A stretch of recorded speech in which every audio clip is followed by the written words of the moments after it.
You fix a system 12 consultants couldn't? No, sir, but I see the loop they all missed.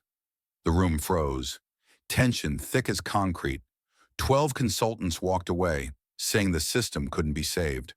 But then, the janitor spoke. Damp hands, crooked name tag, and a quiet voice that silenced the room. She didn't come with a degree. She came with a marker. And in 1 minute, she saved a $200 million company. While the experts watched in awe, what happened next would not only change her life, it would rewrite what everyone thought they knew about genius, courage, and who gets to be heard. The rain battered against the tall glass windows of Nexora Systems headquarters like a ticking clock, counting down to disaster. Lightning flickered in the distance, throwing jagged light across the 42nd floor, where a late-night emergency meeting had dissolved into silence and tension. Inside the bright vision boardroom, usually a place of innovation and clarity, there was only exhaustion, disbelief, and resignation. Graham Cole, CEO and founder of Nexora Systems, stood at the head of the table, his posture rigid but betraying fatigue. His once crisp shirt was now crumpled, sleeves rolled up to the elbows, and his tie had disappeared hours ago. He hadn't left the building in nearly 36 hours. The deep shadows under his eyes were less from lack of sleep and more from a sinking realization. This might be the night everything they built unraveled.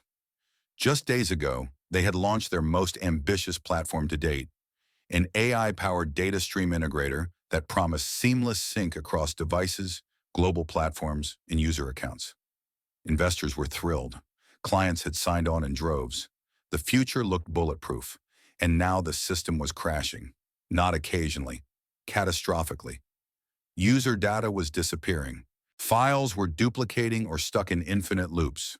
Complaints were flooding every help desk channel, and top-tier clients were threatening lawsuits. 12 consultants, some flown in from Silicon Valley and Tel Aviv, had taken turns explaining the issue in buzzwords and complex charts. Words like catastrophic architecture failure and irreparable back-end corruption were tossed around like lifebuoys on a sinking ship.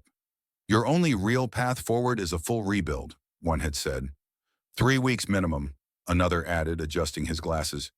You might patch something for now, but the user bleed won't stop, a third chimed in. Graham had listened, jaw tight, hands clenched. So we let it collapse? He asked quietly. Silence. No one looked him in the eye. One by one, the experts began to pack their things, apologizing in hushed tones as they retreated. And then, the door didn't close. Instead, it opened again, quietly. A soft shuffle of footsteps echoed on the polished tile floor. Everyone in the room turned. Standing just inside the doorway was a young woman in a faded gray polo and navy work pants. Her blonde hair was pulled into a loose ponytail, still damp from the light drizzle outside. Her gloved hands held a cleaning rag and a bottle of disinfectant. Her name tag, tilted awkwardly, read, Elena H. She looked small in the vast room, barely 5 feet tall. Her uniform, her presence, everything about her seemed out of place in a room that had just held 12 of the highest-paid tech minds in the country. But her eyes didn't waver. Excuse me, she said, voice soft but firm. I think I know what the problem is. At first, no one moved. A few tired eyes blinked in disbelief. A junior consultant muttered something under his breath and half laughed, stopping only when he saw Graham's head turn sharply toward him. Graham stared at Elena for a moment, processing what he'd just heard. His voice, when it came, was low, curious, almost amused but not dismissive. What did you say? Elena shifted her weight but didn't flinch. I think I know what's causing the data loop. Not everything, but enough to get you unstuck. Another murmur rippled through the remaining staff. One of the developers, still lingering near his laptop, raised an eyebrow. A senior engineer scoffed. With all due respect, this system's architecture isn't something you can understand from a mop bucket. Graham raised his hand. Silence. He looked back at Elena, and after a moment, he nodded. Go on. She moved slowly toward the whiteboard, her sneakers squeaking softly. She reached for a dry erase marker with a kind of quiet reverence, like someone who had dreamed of standing in this exact spot, but never thought she actually would. She didn't ask for permission again. With a few simple shapes, circles, arrows, loops, she began drawing. Think of the system like a filing cabinet, she said, her voice steady. Everything has its place. But when a folder gets filed in the wrong drawer, the system can't find what it needs. She drew a loop between two boxes.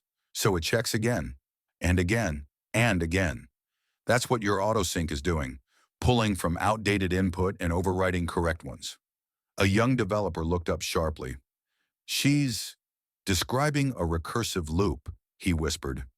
Elena nodded slightly. Only your subsystems are doing it at the same time. So it's like 10,000 people trying to call the same pizza place on one line. That actually got a laugh. Not mocking, but relieved. It was the first time in hours someone had explained the issue in plain English. Graham stepped closer, folding his arms. So what do we do? Pause auto sync, she said. Just 30 minutes. Reindex the master link structure and cue the restore commands. Sequentially, not in parallel. One of the developers was already typing, hands flying over the keys. The room went still, every eye fixed on the main monitor. Seconds passed. Then, the screen flickered. Stabilized. No way, the developer whispered. It's holding. Data flow's clean. Gasps filled the room, then cheers. Relief burst like a dam. People clapped backs, high-fived, shouted. But Graham just stood there. He didn't cheer. He didn't speak. He looked at Elena like he was seeing her for the first time. She stood with the marker still in hand, cheeks flushed but eyes downcast, as if unsure whether she was supposed to feel proud or apologize. He crossed the room slowly, stopping just a step away. You just saved this company, he said quietly, with nothing but a marker and the guts to speak up. She looked up, blinking. I just remembered something I used to love doing. In that moment, Graham didn't just feel relief, he felt awe. Not because the problem was fixed, but because the person who solved it wasn't supposed to be in the room. And yet, she belonged there more than any of them. For a few breathless moments, the only sound in the boardroom was the hum of stabilized servers and stunned keyboards clacking in cautious optimism. Then came the cascade. Cheers, claps, disbelief turning into relief. The company wasn't dead. Not tonight. And the person who'd brought it back from the brink? Not a tech lead, not a Stanford consultant, not a man in a $3,000 suit. Elena Hart, night janitor, college dropout, problem solver. The metaphor she had used about the misfiled cabinet, looping errors, and overloaded sync processes was so simple that even the marketing staff understood. And yet behind the simplicity, there was unmistakable brilliance. She had spotted the failure point that the best minds in the field had missed, not through brute force or academic theory, but by recognizing patterns, trusting her gut, and daring to speak up. And that's what changed everything. When the room had emptied and the immediate crisis had passed, Graham Cole remained seated at the edge of the table, watching Elena pack up her cleaning cart. She was quiet, head slightly lowered, like someone trying not to get in the way after accidentally stepping on sacred ground. He spoke gently. Can you come by my office tomorrow, around 10? She looked up, startled. Sir, I'm just the janitor. Graham shook his head. No, you're not. Not anymore. The next morning, Elena showed up 5 minutes early. Not because she was eager, but because anxiety had kept her from sleeping much at all. She wore the same uniform, clean, pressed, practical. Her blonde hair was tied back in a low ponytail. No makeup, no pretenses, just Elena. Graham gestured to the seat across from him in his glass-walled corner office. Coffee? He asked. She shook her head. I'm okay, thanks. He got to the point. You saved Nexora last night. I meant what I said. Elena offered a shy smile. It wasn't just me. The team. No, he interrupted. They executed. You saw. There's a difference. She didn't know what to say to that, so she just nodded. He leaned forward. Tell me something, Elena. How did you know what to look for? That loop? The indexing? There it was. The question she had both hoped for and dreaded. I used to study this stuff, she said slowly. Data science, Morthwell State. I didn't finish. Graham raised an eyebrow. Why not? A pause, then a breath. My parents didn't believe in it. My dad's a surgeon. My mom's a pharmacist. They called tech a boys' field, said I was wasting my time with code. They wanted med school, something they could brag about. And when you said no, they cut me off, she said plainly. Financially, emotionally. I tried to stay in school, picked up tutoring gigs, waitressing, but tuition kept rising. I dropped out my last year. She shrugged like it was just weather. This job came with insurance, steady hours. It gave me time to read, to study on my own, that's all. It wasn't all. Graham knew it, and she knew he knew it. He tapped his pen against the desk. You want to come back? Not as cleaning staff, as part of the data team, consultant, entry level if you want, or higher. You've already earned the respect. Elena blinked. The offer should have thrilled her. It did, but there was a knot of fear behind her ribs. Can I think about it? She asked. Graham was surprised, but he nodded. Of course. That night, Elena sat in her tiny studio apartment, knees drawn up to her chest, arms wrapped around them. The lights were dim. A single lamp flickered beside a weathered bookshelf full of second-hand coding manuals and printed articles she'd collected over the years. The job offer replayed in her head like a melody she couldn't shake. But alongside it came other sounds. Old ones. Her mother's cold voice. No man wants a woman who hides behind a computer screen. Her father's judgment. You'll end up alone, bitter, and broke. Just like those dropouts, professors who dismissed her, classmates who rolled their eyes, the silent pity of friends who stopped inviting her to study groups after her part-time job became full-time survival. She clenched her fists. She hadn't hesitated because she didn't want the job.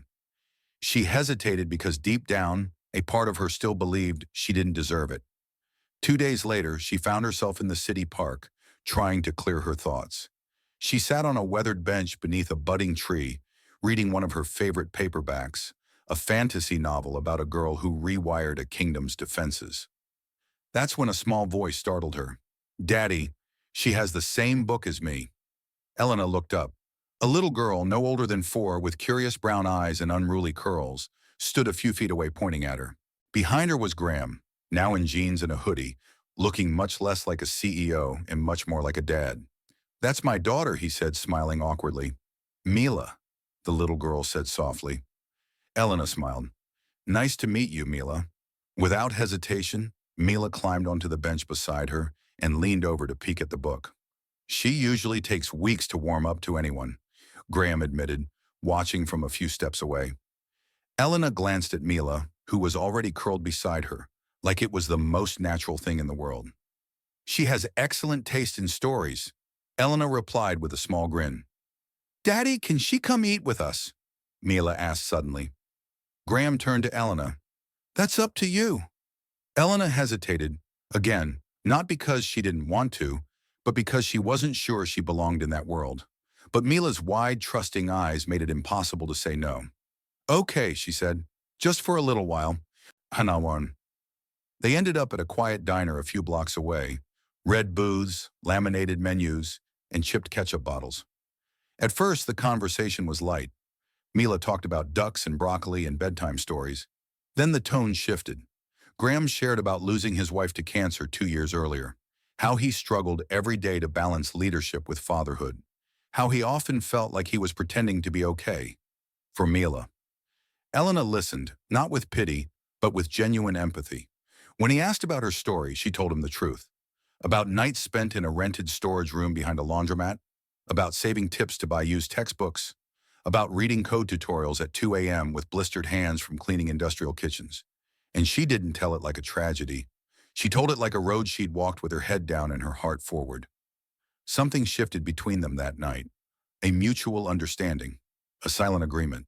2 people, different lives, but same fight. The next morning, Graham received a message. I never thought I'd work at a place like Nixora, but I believe what you said. I want to try. Thank you for seeing me. He smiled. It wasn't just about a job anymore.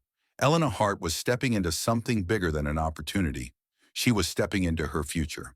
It began with a storybook. Elena Hart had never imagined that the doorway into her new life at Nixora Systems would be held open by a 4-year-old girl with big eyes, quick hugs, and an uncanny ability to sense who needed a friend.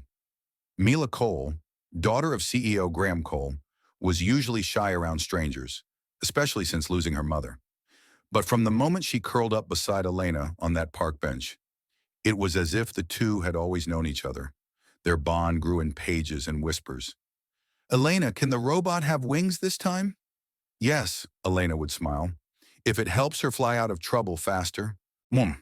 They shared books about brave girls who built machines from junkyard scraps, who solved mysteries in their neighborhood, who taught dragons to code. Mila listened with wide eyes, and Elena read as if these stories weren't just bedtime tales, but maps to something bigger. In Mila's eyes, Elena wasn't a janitor. She was the hero of the story, and somehow that belief began to rub off. Elena's new role began modestly. She was assigned as a part-time technical assistant within the back-end logic team. Her tasks were simple on paper: identify inefficiencies in the data pipeline, test for repeat errors, and write daily reports. But to her, every line of code was a puzzle, and she loved puzzles. Her instinct for pattern recognition and problem simplification stood out immediately. Where others saw chaos, she saw structure. Where developers explained back-end issues with 20 slides, Elena could do the same in 2 sentences and a drawing. "It's like trying to send a love letter but putting the wrong zip code on it," she once explained about a failed API call. "The message is fine, it's just lost." Interns gravitated toward her. New hires asked her for help before asking their leads. Not because she was loud, but because she listened without condescension. She never made anyone feel small for not knowing something. Perhaps because she'd spent so long being overlooked herself. And yet, not everyone was clapping. Whispers returned, not from interns or engineers, but from a few who wore polished shoes and practiced smiles. Mid-level managers who had paid their dues, collected their titles, and didn't enjoy being upstaged by a former janitor. They never said anything aloud. But in break rooms, in hallway murmurs, in Slack messages sent just a little too loudly, they made their opinions known. "She's the CEO's pet project. She's getting credit just for being cute with the kid. Dekinom. Let's see how she handles a real crash." Elena heard it all.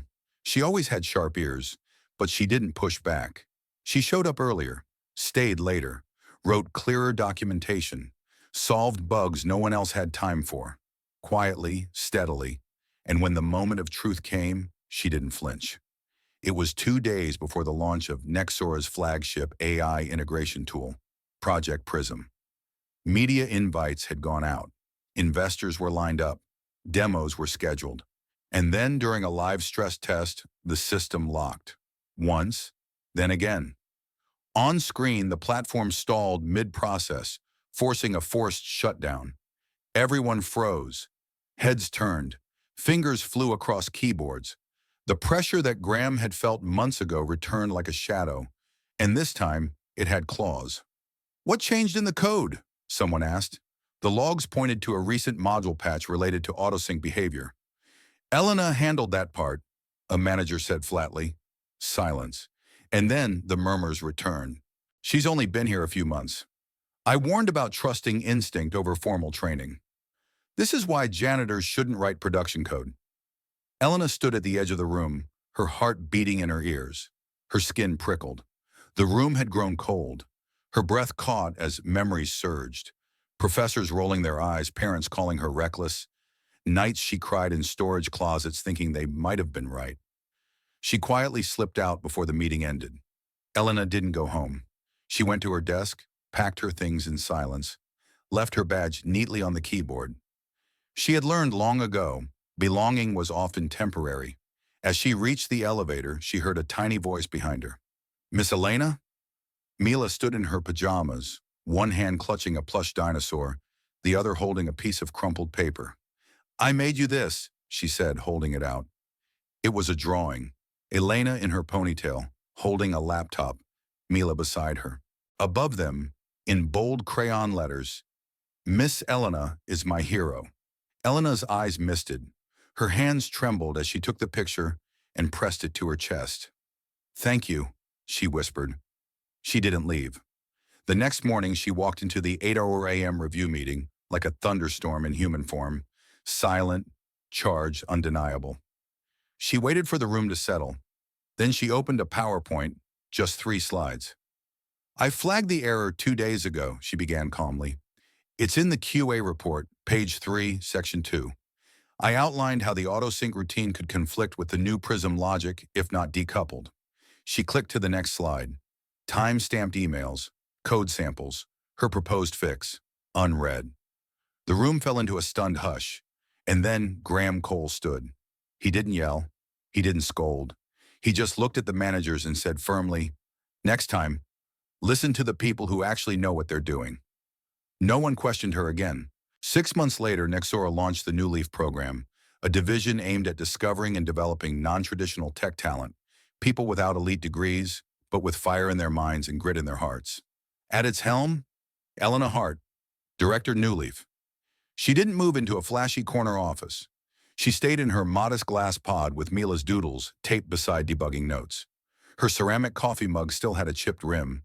Her sneakers were the same, but her presence, unshakable. New interns didn't whisper about her being the CEO's favorite. They called her the fixer. She once helped a designer grasp back-end structure by comparing it to kitchen plumbing. "Think of the data as water," she said. "If the pipe's clogged, it's not the water's fault." At the company-wide summit, the lights dimmed. Graham took the stage. "Today, I want to talk about vision. Not the product name, but the kind that sees people before the world catches up to them." He clicked to a new slide. Director, NewLeaf, Elena Hart. A beat of silence, then applause, then a standing ovation. Engineers, assistants, custodians, developers, all on their feet, some wiping tears. She stood slowly, not to bask, but to honor. That evening, Elena stood by the floor-to-ceiling windows of her new office. Below, the city pulsed with light, the same city that once made her feel invisible. Now it glittered like an invitation. The door opened. Graham stepped in, tie loosened, smiling. "You did it!" She turned, voice low. "I never thought this would be real." He shook his head. "It is, because you made it real." She met his gaze. "You believed in me when I didn't." "No," he corrected. "I saw you, and I stood still long enough to listen." Just then, Mila burst into the room with a container. "I brought cookies," she said proudly. "Daddy says it's your big people day." They laughed, and the three of them walked out together, past the offices, past the elevators, past the walls Elena once scrubbed in silence. Not as CEO and staff, but as something stronger, as family. In the end, Elena Hart didn't need a title to prove her worth. She needed just one chance and the courage to take it. Her story is a reminder that brilliance isn't always loud, and strength doesn't always wear a suit. Sometimes it's found in someone who's been quietly watching, quietly learning, and waiting for the moment they're finally seen. In today's world, where people are often overlooked because of their age, background, or lack of credentials, Elena's journey is more than just a feel-good story. It's a challenge. A challenge to notice those who are often invisible. A challenge to lead with humility. And a challenge to believe that talent, heart, and purpose can live in the most unexpected places. But now we want to hear from you. Have you ever been underestimated and proved people wrong? Do you believe society does enough to recognize hidden potential in everyday people? Share your thoughts in the comments. We welcome your reflections, your stories, and your questions. Thank you for spending your time with us here at Warm Soul Stories. If this story moved you, please give it a thumbs up, subscribe to our channel, and share it with someone who may need a little hope today. Because here we believe in second chances, quiet strength, and in stories that warm the soul.